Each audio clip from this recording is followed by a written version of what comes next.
Kids, it's time for our story again this week. And today I'm going to read you one of my favorite stories. It's a story about friendship and compassion. So I want you to get ready because this is one of Mr. Charlie's favorite stories. All right, our story today is The Happy Prince. It's from the fairy tale written by Oscar Wilde, and all the pictures are made by Jane Ray. So I hope you enjoy this story as much as I do. Let's get ready and get started. High above the city, on a tall column, stood the statue of the Happy Prince. He was gilded all over with thin leaves of fine gold. For eyes, he had two bright sapphires, and a large red ruby glowed on his sword hilt. One night there flew over the city a large swallow. He saw the statue on the tall column. So he alighted just between the feet of the Happy Prince. I have a golden bedroom, he said to himself, and he prepared to go to sleep. But just as he was putting his head under his wing, a large drop of water fell on him. Then another drop fell. A third drop fell, and he looked up. The eyes of the Happy Prince were filled with tears, and tears were running down his golden cheeks. His face was so beautiful in the moonlight that the little swallow was filled with pity. "Who are you?" he said. "I am the Happy Prince." "Why are you weeping then?" said the swallow. "You have quite drenched me." "When I was alive and had a human heart," answered the statue, "I did not know what tears were. Round the garden ran a lofty wall, but I never cared to ask what lay beyond it. Everything about me was so beautiful. My courtiers called me the Happy Prince. So I lived, and so I died. And now that I am dead, they have set me up here so high that I can see all the ugliness and all the misery of my city. And though my heart is made of lead, yet I cannot choose but weep." "Far away," continued the statue, "is a poorhouse. In a bed, a little boy is lying ill. He is asking for oranges. His mother has nothing to give him but river water, so he is crying, 'Swallow, little swallow, will you not bring her the ruby out of my sword hilt?'" "I am waited for in Egypt," said the swallow. "My friends are flying up and down the Nile and talking to the lotus flowers. Soon they will go to sleep in the tomb of the great king. The king is there himself in his painted coffin. Round his neck is a chain of pale green jade, and his hands are like withered leaves. Swallow, little swallow," said the prince, "will you not stay here with me for one night and be my messenger?" The Happy Prince looked so sad that the little swallow picked out the great ruby from the prince's sword and flew away with it in his beak over the roofs of the town. He passed by the cathedral tower where he saw the white marble angels were sculptured. He passed over the river and saw the lanterns hanging to the masts of the ship. At last he came to the poorhouse and laid the great ruby on the table. Then he flew back to the Happy Prince and told him what he had done. "It is curious, but I feel quite warm now, although it is so cold." When the moon rose the next day, the swallow looked up at the Happy Prince. "I am starting for Egypt," he cried. "Swallow, swallow, little swallow, will you not stay with me one night longer?" "I am waited for in Egypt," answered the swallow. "There on the great granite throne sits the god Memnon. All night long he watches the stars, and when the morning star shines, he utters one cry of joy, then he is silent. At noon the yellow lions come down to the water's edge to drink." "Swallow, swallow, little swallow," said the prince. "Far away across the city I see a young man in a garret.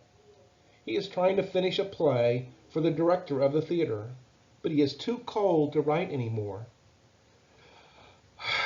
"I will wait with you one night longer," said the swallow, who really had a good heart. "So shall I take him another ruby?" "Alas, I have no ruby now," said the prince. "My eyes are all that I have left. They are made of rare sapphires from India. Pluck out one of them and take it to him." "Dear prince," said the swallow, "I cannot do that," and he began to weep. "Swallow, swallow, little swallow," said the prince. Do as I command you." So the swallow plucked out the prince's eye and flew away to the student's garret. And when the student looked up, he found the beautiful sapphire lying on his desk. "I must bid you goodbye," said the swallow when the moon rose the next night. "I am going to Egypt." "Swallow, swallow, little swallow," said the prince, "will you not stay with me one night longer?" "It is winter," answered the swallow, "and the snow will soon be here. In Egypt the sun is warm on the palm trees, and the crocodiles lie in the mud and look lazily about them. Dear prince, I must leave you, but next spring I will bring you back 2 beautiful jewels in place of those that you have given away."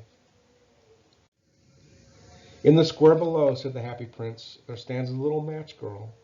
She has let her matches fall in the gutter. She has no shoes or stockings, and her little head is bare. Pluck out my other eye and give it to her."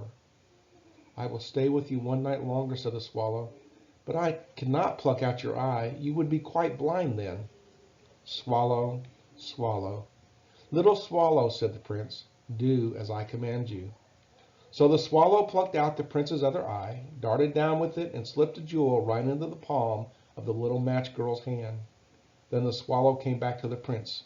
"You are blind now," he said, "so I will stay with you always."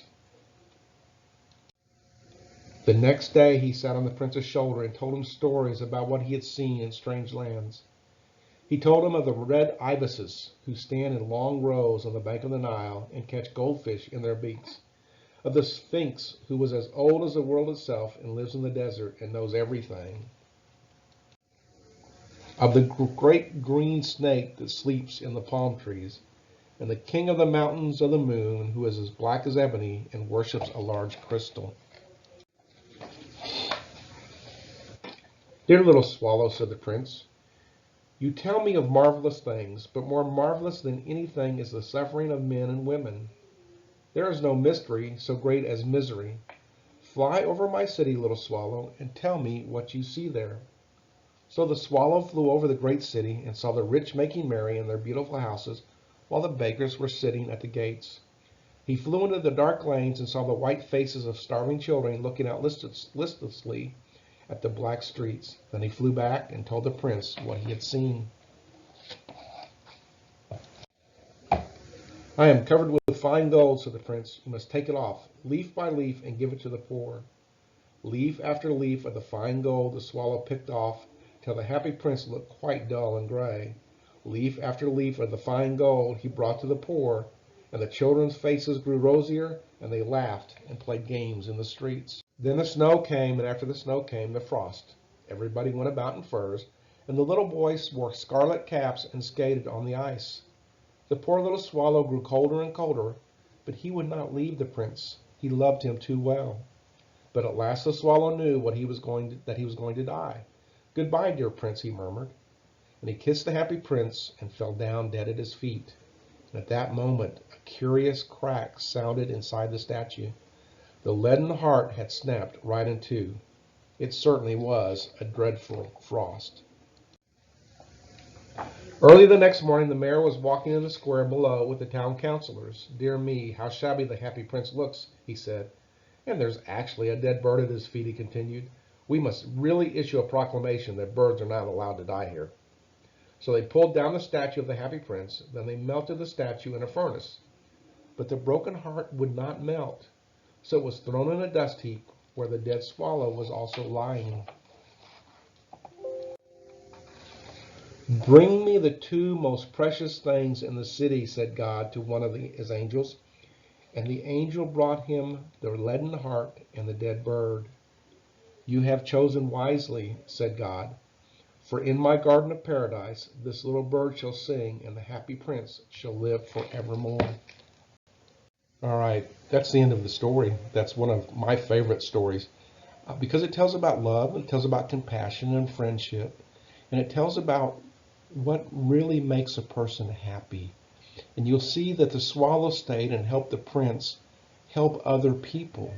And that's brought them happiness because they were able to help other people.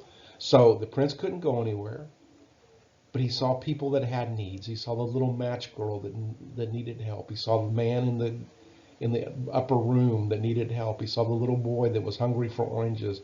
Then he saw all the little children that needed food. And so he gave of himself. He gave of the ruby on his sword. He gave of the sapphires that were making up his eyes. He gave up all the golden leaf that was all covering him. And he gave that to the people that had need. And the swallow stayed and helped him because he loved the happy prince.